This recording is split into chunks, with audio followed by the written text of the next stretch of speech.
আলহামদুলিল্লাহ আমাদের মানুষ বাড়ছে, আমাদের শেয়ারগুলি সেল হয়ে যাচ্ছে।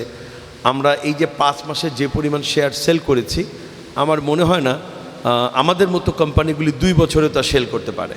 আস্থার জায়গাটা থেকে সামান্য চুল পরিমাণ চিড় ধরে এমন কোনো কাজ আমাদের দ্বারা যেন একবারের জন্য না হয়, সেজন্য আল্লাহর সাহায্য কামনা করছি। আমরা যা বলছি, যে স্বপ্ন দেখাচ্ছি, ইনশাল্লাহ এই স্বপ্নের থেকেও ভালো কিছু জিনিস আপনাদেরকে আমরা উপহার দেব।